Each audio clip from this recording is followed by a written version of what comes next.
అందరికీ నమస్కారం అండి. ఒక నాయకుడిలో చిత్తశుద్ధి ఉంటే, చెయ్యాలి అన్నటువంటి తపన ఉంటే, సమాజం పట్ల బాధ్యత ఉంటే, ప్రజలు తనకిచ్చినటువంటి ఆ ప్రజాప్రతినిధి అనేటువంటి పదవి పట్ల గౌరవం ఉంటే, ఎంత పెద్ద పనైనా, ఎంత కష్టతరమైనటువంటి పనైనా, ఎన్నేళ్ల నాటి జాడ్యం పట్టుకుపోయి ఉన్నటువంటి పనైనా సరే, ఒక నాయకుడు ఎంత సమర్థవంతంగా హ్యాండిల్ చేయగలరు, ఎంత హృదయ స్పందనతో ఆలోచించగలరు అనేటువంటి విషయాన్ని మనం గమనిస్తే, దానికి బెస్ట్ ఎగ్జాంపుల్గా నిన్న పవన్ కళ్యాణ్ గారు చేసినట్టు ఒక పనిని మనం చెప్పుకోవచ్చు.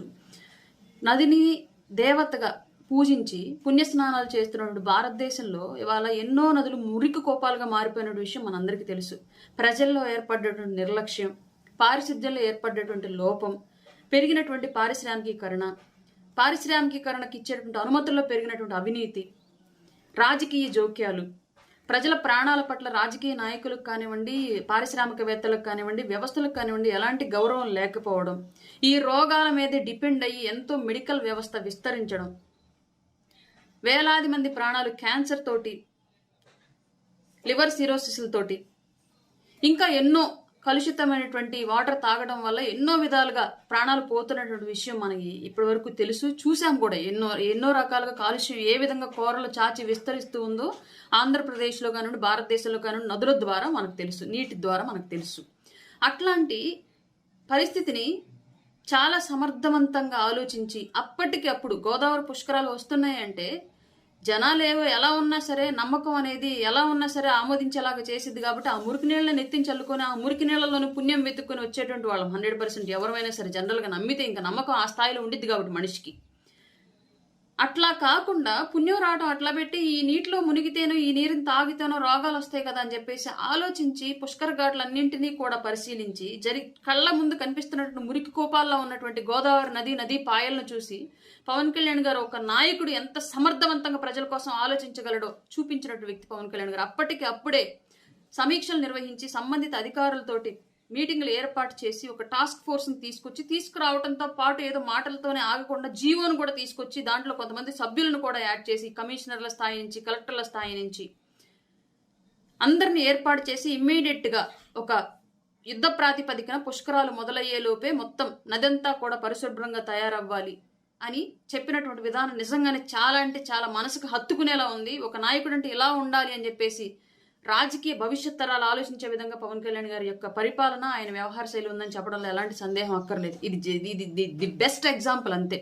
అలాగే నా విన్నపం ఇంకోటి, స్థానికంగా ఉన్నటువంటి ప్రజలు కూడా పవన్ కళ్యాణ్ గారు తీసుకున్నటువంటి ఈ నిర్ణయానికి సహకరిస్తూ ఎవరైతే ఆ టాస్క్ ఫోర్స్ ద్వారా నియమింపబడిన సిబ్బంది ఎవరైతే ఉన్నారో వారికి సహకరిస్తూ స్థానికంగా మీ ప్రాంతాల్లో ఉన్నటువంటి నదులను క్లియర్ చేసే దాంట్లో మీరు కూడా పాల్గొని యుద్ధ ప్రాతిపదికన ఈ విషయాన్ని ముందుకు తీసుకెళ్తూ, మరి గతంలో మనం ఎప్పుడో చూసినటువంటి, మేము చూసామో లేదో తెలియదు, మాకు ఊహ తెలిసేటప్పటికి నదులు కలుషితం అయిపోయినాయి. ఎప్పుడో మా అమ్మమ్మల తరాలు చూసి ఉండొచ్చాము బహుశా శుద్ధమైనటువంటి నదీ జలాలను. ఇవాళ మళ్ళా ఆ స్థాయిలో నదీ జలాల శుద్ధతకి మనందరం సపోర్ట్ చేయాలి అని, అలాగే మనం కూడా స్వీయ నియంత్రణ, మనం కూడా నదులకి వెళ్ళేటప్పుడు కానివ్వండి, నదుల్లో వదిలేటప్పుడు కానివ్వండి, ఏవైనటువంటి విషపూరితమైనటువంటి కెమికల్స్ని విడుదల చేయడం కానివ్వండి, లేదంటే ఏవైనా అపరిశుభ్రమైనటువంటి అంశాలను మనం దానిలో పాటించడం కానివ్వండి, లేదంటే ప్లాస్టిక్ని ఎక్కువ నదుల ద్వారా వర్షం పడ్డప్పుడు మోర్ ఓవర్ ఎక్కువ మన డ్రైనేజ్ల ద్వారా వాటర్ పొంగేసి ఆ వాటర్లో ఉన్నటువంటి ప్లాస్టిక్, చెత్త వ్యర్థాలు అన్నీ కూడా నదుల్లోని కలుస్తూ ఉంటాయి. వీటన్నింటినీ కూడా మన ఇంటి వరకు మనం కట్టడి చేయగలగాలి, మన వీధి వరకు మనం కట్టడి చేయగలగాలి, మన గ్రామం వరకు మనం కట్టడి చేయగలగాలని యువత ముందుకొచ్చి, మహిళలు ముందుకొచ్చి పెద్ద ఎత్తున ఈ పరిశుభ్రత కార్యక్రమంలో నదులను క్లియర్ చేసేటువంటి, నదులను పారిశుధ్యం చేసేటువంటి ఈ కార్యక్రమంలో పవన్ కళ్యాణ్ గారికి, ప్రభుత్వానికి, సంబంధిత సిబ్బందికి సహకరించి రాబోయే రోజుల్లో శుద్ధమైనటువంటి నదీ జలాలను ఆంధ్రప్రదేశ్లో చూడాలని చెప్పేసి మనస్ఫూర్తిగా నేను కోరుకుంటున్నాను. ఏవైతే నదులంటే పుణ్యస్నానానికి పెట్టిన పేరు అని చెప్పేసి భావిస్తూ ఉంటామో, నదుల్లో మునిగితే మనకున్నటువంటి పాపాలు పోతాయి అని చెప్పేసి మనం భావిస్తామో, నదుల్లో మునిగితే మనకేదో మంచి జరుగుతుందని చెప్పేసి మనందరం నమ్ముతామో, అలాంటి నమ్మకాన్ని నిజంగానే ఆ శుద్ధ జలాల ద్వారా ప్రజల్లో ఇంకా పెంపొందించాలని, భవిష్యత్ తరాలకు అందించాలని మనస్ఫూర్తిగా కోరుకుంటున్నాను నేను. అలాగే ఇంకోటి కూడా, ఇది సంబంధిత అధికారులకి అలాగే యంత్రాంగానికి ఒక రిక్వెస్ట్. ఒక పుస్తకాల్లో కానివ్వండి, లేదంటే గూగుల్లో కానివ్వండి, ఎక్కడో చోట పుణ్యక్షేత్రాల గురించి గొప్పగా చదువుతాము. ఆ పుణ్యక్షేత్రం దర్శనకి వెళ్తే అక్కడ కోనేరు గురించి మేము చదివినటువంటి చరిత్రలో మాత్రం గొప్పగా ఉంటుంది. ఆ గుడిలోకి వెళ్ళి ఆ కోనేరుని చూస్తే మురికి నీటితో నిండిపోయి ఉంటుంది.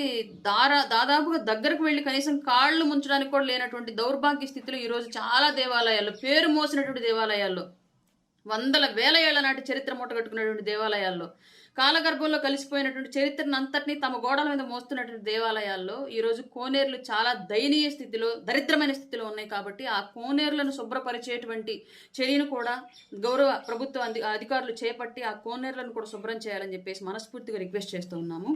ఇంకొకటి, ఇది ఇప్పటి వరకు మాట్లాడింది పవన్ కళ్యాణ్ గారు చేసినటువంటి మంచిని ప్రజలకు తెలియచేసే అంశము.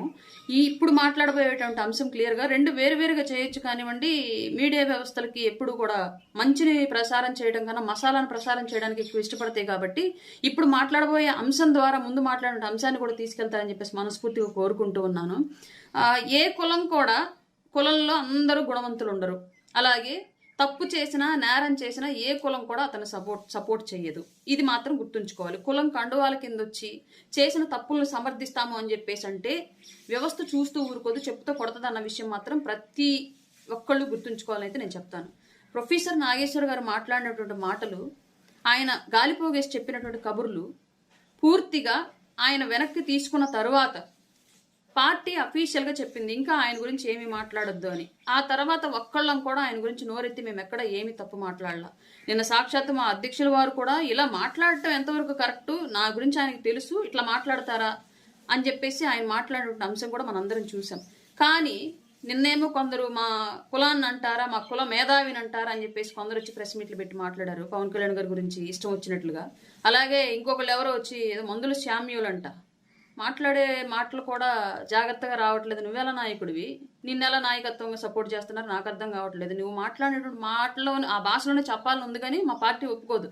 నువ్వు మాట్లాడిన ఒక డిప్యూటీ సీఎం గారిని, ఆంధ్రప్రదేశ్ డిప్యూటీ సీఎం గారిని ఒక పార్టీ అధ్యక్షుని వాడు వీడు అని చెప్పేసి మాట్లాడేంత ఒంటి కొవ్వు నీకుందేమో, కానీ నీ మాటలు నీ భాషలను సమాధానం చెప్పాలని మాకు అనిపిస్తూ ఉన్నా సరే మేము మా పార్టీ కట్టుబడి ఉంటాం. కాబట్టి మా అధ్యక్షులు వారు ఎవరిని కూడా అట్లాంటి భాషతో పరుష పదజాలంతో స్పందించడాన్ని ఆయన ఎంకరేజ్ చేయరు. కాబట్టి వాడికి వీడికి వీడి భాష వాడి భాషలో చెప్పడం మానేసి వారు వీరిని గౌరవించడం అలవాటు చేసుకున్నాం. కాబట్టి దయచేసి తెలంగాణ వాదులందరూ కూడా ఒక విషయాన్ని గమనించుకోవాలి. అన్నదమ్ముల్లాగా కలిసి ఉందాం అని క్లియర్గా పవన్ కళ్యాణ్ గారు అప్పుడు ఇప్పుడు చెప్తూ ఉంటారు. తెలంగాణకి ఎలాంటి సమస్య వచ్చినా ఫ్లడ్ రిలీఫ్ ఫండ్స్ ఇవ్వడం కానివ్వండి, కరోనా టైంలో ఫండ్స్ ఇవ్వడం కానివ్వండి, అక్కడ ఉన్న దేవాలయాలకు ఇక్కడ ప్రభుత్వం నుంచి నిధులు రిలీజ్ చేయించడంలో కానివ్వండి, వివిధ అంశాల్లో ఎన్నో సందర్భాల్లో తెలంగాణ బిడ్డలకు అండగా నిలిచినటువంటి వ్యక్తి, ఆంధ్రప్రదేశ్ ప్రజల కంటే కూడా తెలంగాణలో ఉన్నటువంటి విప్లవ భావాన్ని, పోరాట తత్వాన్ని ఎక్కువగా ఇష్టపడేటువంటి వ్యక్తి పవన్ కళ్యాణ్ గారు. అట్లాంటి వ్యక్తిని మాట్లాడేటప్పుడు వాడికి వీడికి నాలుగు జారితే వాడి ఖండనలను ఖండాలుగా ఖండించి ఉప్పు కారం పెట్టి ఓరేస్తామన్న విషయం మాత్రం గుర్తుంచుకోవాలి ఎవడైనా సరే. ఆయనకు చెప్తూ ఉన్నాను, మాట్లాడే భాష మందుల శామ్యులు అనే ఆయనకి తెలంగాణ వాదులందరూ కూడా, తెలంగాణ వ్యక్తులందరూ కూడా తప్పుడు మాటలు మాట్లాడే వాళ్ళని ఎవరిని ఎంకరేజ్ చేయరు, అబద్ధపు మాటలు మాట్లాడే వాళ్ళని ఎవరిని ఎంకరేజ్ చేయరు. తెలంగాణ వాళ్ళు ఎప్పుడు అబద్ధపు మాటలు మాట్లాడరు, తప్పుడు మాటలు మాట్లాడరు. అది తెలంగాణ వాదం కాదు, తెలంగాణ విధానం కాదు, తెలంగాణ ప్రజల యొక్క విధానం కాదు. ఎవరో ఒకళ్ళు వచ్చి తప్పుడు మాట మాట్లాడితే ఆ తప్పును వెనక్కి తీసుకోండి, లేదంటే ఆధారాలు చూపించండి అని చెప్పేసి మేము అడిగాము. వాళ్ళ దగ్గర ఆధారాలు లేవు, వాళ్ళు గాలి పోగేసి కబుర్లు చెప్పారు కాబట్టి ఆ విషయం వాళ్ళకు కూడా తెలుసు కాబట్టి వాళ్ళ మాటలు వాళ్ళు వెనక్కి తీసుకున్నారు. అక్కడతో ఆ టాపిక్ అయిపోయింది. దాన్ని మళ్ళీ గెలుక్కొని పెద్ద చేద్దాము అంటే తర్వాత గీక్కుంటే పుండు పెద్దదైతే తర్వాత కలిగి నొప్పిని తట్టుకోవడం ఎవరి వల్లది. ఎవరైతే ఇవాళ మిమ్మల్ని అందరినీ రెచ్చగొట్టి ముందుకు తీసుకొస్తున్నారో వాళ్ళకి చెప్తున్నాం ఈ విషయాన్ని. నేరస్తుడికి కులం లేదు, తప్పు చేసిన వాడికి కులం లేదు. ఏ కులంలోనూ అందరూ బుద్ధిమంతులు ఉండరు. ఏ కులం కూడా తమ కులం నుంచి చేసినటువంటి తప్పుని సమర్థించదు, తప్పుడు వ్యక్తులను సమర్థించదు. ఈ విషయం గమనించుకొని నాలుక కాస్త జాగ్రత్తగా పెట్టుకుంటే మంచిదండి. మందుల శామ్యుల్ గారు, మీ భాషలో చెప్పాలని ఉన్నప్పటికీ కూడా మా అధ్యక్షుల వారికి రెస్పెక్ట్ ఇచ్చి మాత్రమే మీ భాషని కంట్రోల్ చేసుకుని మా భాషలో మాట్లాడుతున్నాం.